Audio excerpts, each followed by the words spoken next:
d'abord, Eugénie Bastier est avec nous sur Europe 1. Bonjour Eugénie. Bonjour à tous. Alors François Bayrou a annoncé avoir changé d'avis sur la proposition de loi sur l'interdiction du voile dans les compétitions sportives. Oui, ce sont nos confrères de l'opinion qui ont révélé cette conversation intéressante.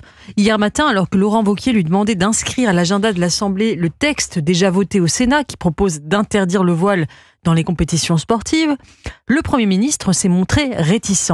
Il ne faut pas stigmatiser nos 9 millions de compatriotes musulmans, a-t-il argumenté. Alors, on pourrait lui répondre que le voile est une prescription islamiste et que seul un quart des femmes musulmanes le portent, même si ce chiffre, c'est vrai, est en constante augmentation, notamment chez la jeunesse. François Bayrou a également déclaré que ce n'était pas le moment de faire ce genre de débat qui clive.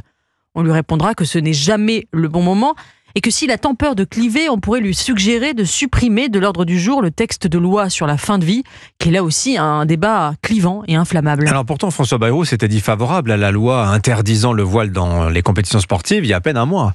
Oui, le Premier ministre a d'ailleurs tenu à clarifier sa position sur X. Il a dit « L'objet de la proposition de loi du Sénat, qui sera inscrite à l'Assemblée nationale, n'est pas l'interdiction du voile dans le sport, mais l'interdiction dans les compétitions officielles. C'est cela qui a mon accord. » Bon, la distinction est subtile, reste qu'il n'a pas donné de date pour mettre cette loi à l'agenda, on le sent effectivement frileux. Le flou actuel des positions de Bayrou sur le voile n'est pas nouveau. Ces errements datent des années 90. Souvenez-vous, après l'affaire des voiles de Creil, Lionel Jospin avait refusé de trancher, renvoyant la décision au juge, encore eux, du Conseil d'État. François Bayrou, qui lui avait succédé en tant que ministre de l'Éducation nationale, avait refusé d'en passer par une loi, préférant s'en remettre à une circulaire qui donnait des consignes de prudence et de discrétion aux chefs d'établissement.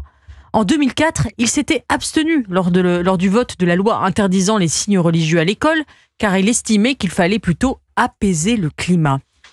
En 2007, Bayrou avait su draguer et séduire une partie de la communauté musulmane hostile à Nicolas Sarkozy.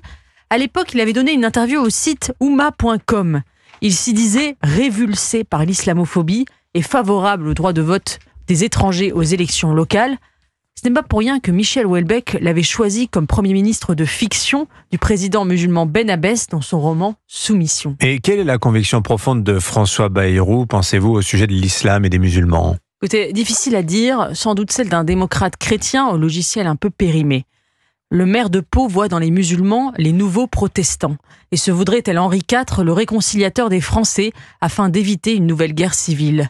Il y a tout juste 20 ans, il avait été un des premiers, avec Jean-Luc Mélenchon, à protester contre la mise en berne des drapeaux français pour la mort du pape Jean-Paul II. Il s'était opposé à la mention des racines chrétiennes de l'Europe dans la Constitution européenne.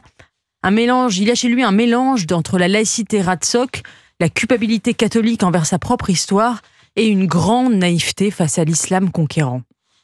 On peut être d'accord sur une chose, ce n'est pas une loi sur le voile dans le sport qui stoppera l'islamisation de la France, qui est avant tout une question démographique.